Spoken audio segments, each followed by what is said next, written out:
A billion-dollar brands war just erupted around Alex Eala, and the whole WTA is observing in disbelief.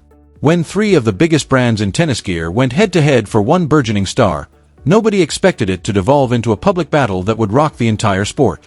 She's just 20 years old. But what occurred behind closed doors, the leaked communications, the abrupt contract terminations, the social media chaos transformed her into the center of the most controversial sponsorship war women's tennis has ever seen. One decision, three titans, and a fallout that nobody saw coming. Alex Eala wasn't intended to be here. Not this fast, not with this much force. Just 3 years ago, she was an adolescent hopeful from the Philippines, trudging through ITF tournaments in small European cities, barely generating headlines outside her home country.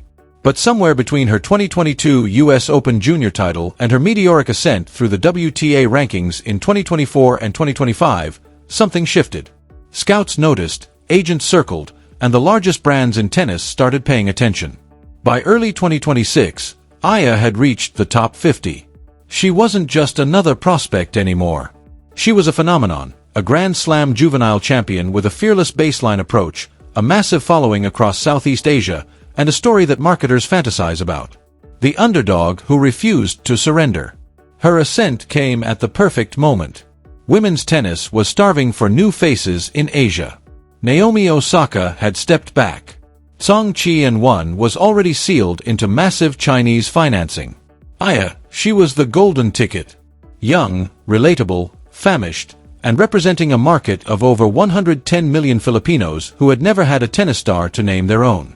Nike had been with her since she was 16. A modest transaction, nothing flashy, just enough to keep her in swooshes and running shoes. Babolat gave her rackets, a standard equipment partnership that most competitors her age would murder for. It was reliable. It was safe. But stability doesn't sell billion-dollar fantasies. Behind the scenes, whispers began circulating. Wilson wanted in. And they weren't interested in a private partnership. They intended to make a statement. They intended Alex Eala to be the face of their next-generation racket series, the centerpiece of a campaign targeting Asia-Pacific industries worth billions. At first, it seemed like routine business. Brands compete, players benefit, everyone gains. But this wasn't going to be standard. This was going to be carnage. And Alex Eala, whether she realized it or not, was about to become the most valuable and most controversial asset in women's tennis. What happens when a 20-year-old becomes the prize in a billion-dollar contest she didn't offer to play? The bidding competition was about to commence, and it would get ugly fast. It began in boardrooms, quiet, calculated, merciless. January 2026, Alex Eala's agent received the first offer. Wilson Tennis, one of the most iconic brands in the sport, had prepared a proposal that would alter everything. $8 million over 4 years. Full equipment sponsorship, exclusive rights to her image across Asia-Pacific marketing initiatives. And here's the kicker, a personal investment fund designed to construct tennis mize in the Philippines under her name. This wasn't just a sponsorship. This was a legacy offer. But Wilson made one critical demand, exclusivity. If Eala signed, she would have to remove Babolat immediately. No grace period, no dual partnerships. It was Wilson or nothing. Her agent knew this would be a concern. Babolat had been faithful. They'd supported her when she was rated outside the top 200. They'd given her custom rackets, flown her to their facilities in France, treated her like family. Walking aside wouldn't just be commerce. It would feel like betrayal. Still, $8 million is $8 million. Word got out. It always does. Within 48 hours, Babolat's executives were on a call with Alice's personnel. Their message was obvious. We've invested in you. We believed in you. If you abandon us for Wilson, we won't just lose a player, we'll lose prestige in the Asian market. They didn't just make an impassioned plea. They made a counteroffer. $6 million over 3 years, plus equity in Babolat's upcoming Asian expansion. They couldn't match Wilson's cash, but they proposed something Wilson couldn't. Heritage, loyalty, and a guarantee that she'd be their premier athlete in the region. And then Nike entered the conversation. Nike had been silent up until this juncture. They'd presumed their relationship with Eala was solid. But when they gained wind of Wilson's offer and Babolat's counter, They recognized they were about to lose one of the quickest rising stars in women's tennis. Their response: aggressive. Nike didn't just offer money. They offered universal domination, a lifetime royalty agreement on signature apparel, co-branded sneaker collections, partnerships with their largest athletes, Serena Williams, Rafael Nadal, LeBron James. They positioned Aya not as a tennis player, but as a cultural icon. The offer was purportedly worth $12 million over 5 years, the richest endorsement contract ever offered to a Filipino athlete. But there was a catch. Nike wanted her to remain with Babolat for rackets. They didn't care about the equipment battle. They desired the apparel rights, the lifestyle rights, the cultural epicenter. If she registered with Wilson, Nike would saunter. Suddenly, Alex Eala wasn't selecting between brands. She was choosing between destinies. Wilson, the legacy builder; Babolat, the devoted partner; Nike, the global empire. And the worst aspect, the leaks were leaking cautiously, strategically. Someone was talking. $3 billion titans. One impossible decision. And then the disclosure that would transform this private negotiation into a public eruption. February 4, 2026. A Tennis Insider Perspective on Twitter posted a screenshot. It was an email, confidential, designated for internal review only. The subject line read, "Eala Sponsorship Final Offer Breakdown." The correspondence detailed Wilson's $8 million offer line by line: signing bonus, annual retainer, performance incentives, image rights, academy funding, everything. Within an hour, it had 50,000 retweets. Within 3 hours, Babolat's counter offer spilled, too. Then Nike. The bidding conflict that was supposed to remain behind closed doors was now front-page news across every tennis blog, forum, and social media platform. Fans dissected every number. Analysts debated which brand produced the smartest move. And Alex Eala, she said nothing. But silence wasn't an option anymore. The Filipino tennis community exploded with satisfaction. "Our girl is valuable millions," one viral tweet read. But pride soon turned to pressure. Fans started demanding she select the right brand. Some said Wilson because of the academy expenditure. Others said Nike because global reach meant more visibility for Filipino athletes. A smaller contingent defended Babolat, calling them the true supporters who stuck with her when no one else cared. The labels weren't staying silent either. Wilson's official account posted an enigmatic message. "Some partnerships are built to last, others are built to contribute." It was discreet, but everyone knew who they were conversing about. Babolat struck back with a highlight reel of Eala's best events. Every single one featuring their rackets. The caption, "Champions remain devoted." Nike didn't post anything. They didn't need to. Their athletes accomplished it for them. Naomi Osaka retweeted a photo of herself and ally at a Nike event with the caption, "Family First." The pressure was stifling. And then someone revealed the most damaging document yet. Internal communications between Babolat executives deliberating a plan B if Eala departed. The messages disclosed that Babolat had already begun reaching out to other Filipino athletes as potential replacements. Eala's fans were enraged. They're already replacing her before she even selects. One post viewed. The narrative shifted. Babolat, once seen as the loyal underdog, now regarded opportunistic. The WTA remained silent. Other players remained silent. This was larger than tennis now. This was about power, money, and dominion. And in the middle of it all was a 20-year-old female who just wished to play the sport she loved. The leaks turned a business transaction into a battlefield. But the worst part, the war was just getting begun. The internet doesn't do nuance. And when the Alex Eala sponsorship conflict went public, nuance was the first casualty. Twitter became a combat zone.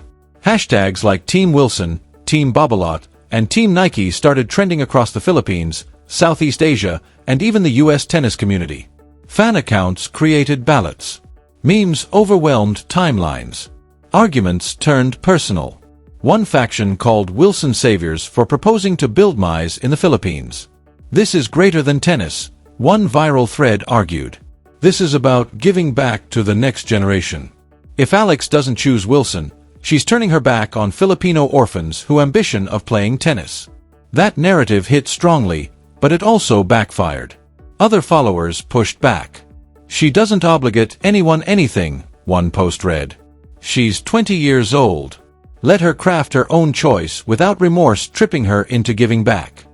Nike supporters, meanwhile, positioned the decision as a no-brainer. Wilson can't compete with Nike's global reach. One tweet argued, "If Alex wishes to be a worldwide icon, there's only one choice." But Babolat supporters were the loudest. They dredged up old interviews where Eala credited Babolat for believing in her early. They shared photos of her holding Babolat rackets at intermediate tournaments. They framed the decision as a loyalty test. She was nobody when Babolat signed her. Now that she's somebody, she's going to depart. That's not the Alex we know. The labels fed into the pandemonium. Wilson posted a video montage of young Filipino athletes training at makeshift courts, concluding with the text, "Imagine what's possible." It was emotional. It was manipulative. It worked. Babolat applauded back with their own video, a behind-the-scenes glance at Eala's custom racket development, demonstrating engineers and designers chatting about how much they believed in her potential. The message was obvious. "We didn't just sponsor you. We invested in you." Nike remained above the fray, but their silence was strategic. They let their legacy speak. When you're Nike, you don't need to plead.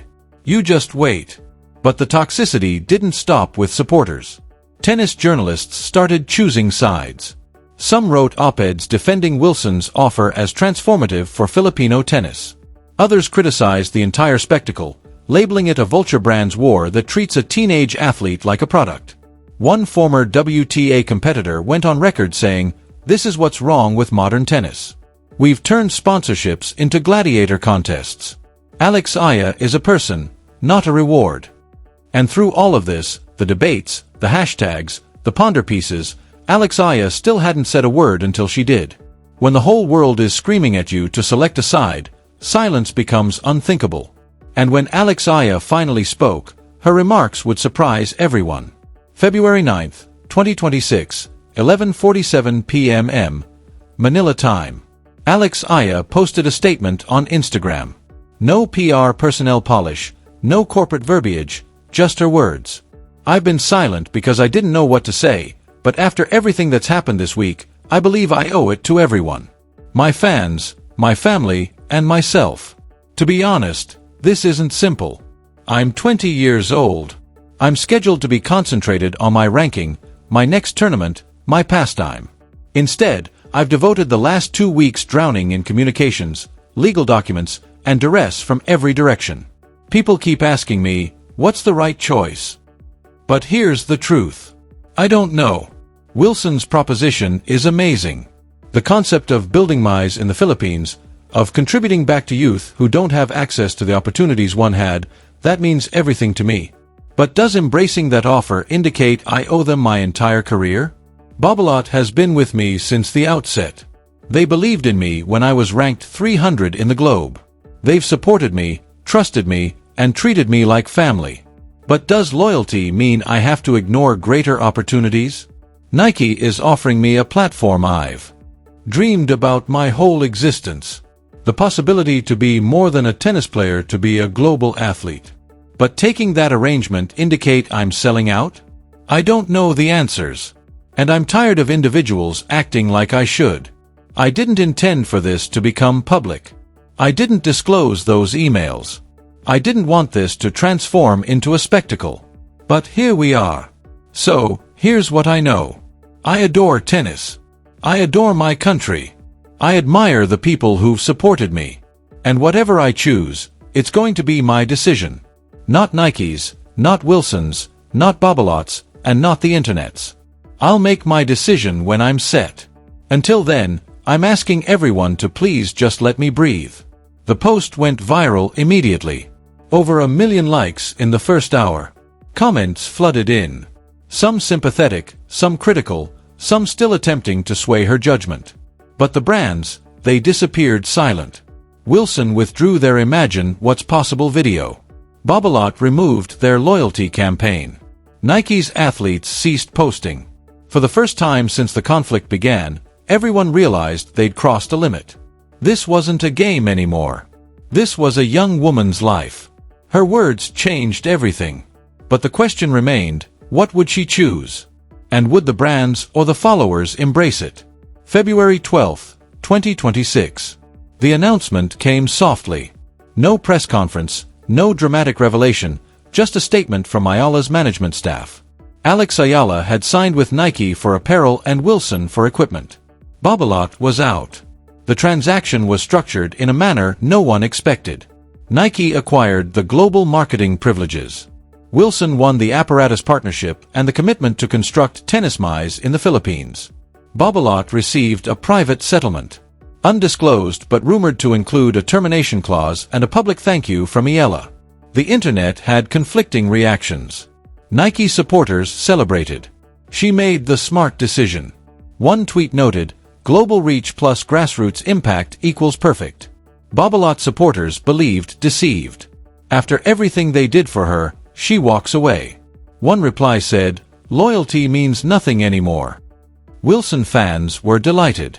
The mice are happening. This is larger than tennis. But the most interesting reaction occurred from other WTA competitors. Serena Williams posted, "Proud of you for achieving your choice, Alex." Naomi Osaka tweeted, "The pressure you managed this week would have broken most individuals. You're sturdier than you realize." Even players who weren't sponsored by Nike or Wilson chimed in, defending Eala's right to choose without public pressure. The corporations, meanwhile, moved swiftly to control the narrative. Nike released a slick campaign video titled The Next Chapter featuring Eala training in Manila, donning the swoosh, striking with Wilson rackets. It was polished. It was strong. It was everything the chaos of the previous 2 weeks wasn't. Wilson revealed the first academy location, Quezon City, Philippines. Groundbreaking scheduled for June 2026. They positioned Eala not just as a sponsored athlete, but as a co-founder. Babolat, they remained classy. A public statement praised Eala for her years of partnership and wished her triumph. No bitterness, no drama, just grace. But the real issue wasn't about who won the bidding battle. It was about what this occasion meant for the future of women's tennis. Because this wasn't just about Alex Eala. This was about how brands treat teenage athletes. About how public pressure influences private decisions. About how social media transforms business deals into moral referendums. Alex Eala didn't just approve a contract. She set a precedent. She showed that young athletes can perform control of their own narratives, that they can strike back against pressure, that they can formulate complex, nuanced decisions without being vilified for it. But she also exposed the ugly aspect of modern sports marketing, the disclosures, the manipulation, the weaponization of loyalty. The WTA has remained reticent on the matter. No rules were violated. No policies were violated. But everyone knows something shifted. The next time a young star is trapped in a bidding war, they'll remember Alex Eala. They'll remember how brutal it can get. And maybe, just maybe, they'll manage it differently. As for Eala, she's back on the court training, competing, concentrated on what matters, victory. But the question persists in every locker room, every boardroom, every fan forum across the tennis community. Was this just a rivalry between brands or the onset of a new epoch where athletes finally have the power? Alex Eala stunned the whole WTA. Not because of her aptitude, not because of her ranking, but because she declined to be a pawn in someone else's game. The billion-dollar brand's battle exploded around her and she strode through the conflagration and came out stronger.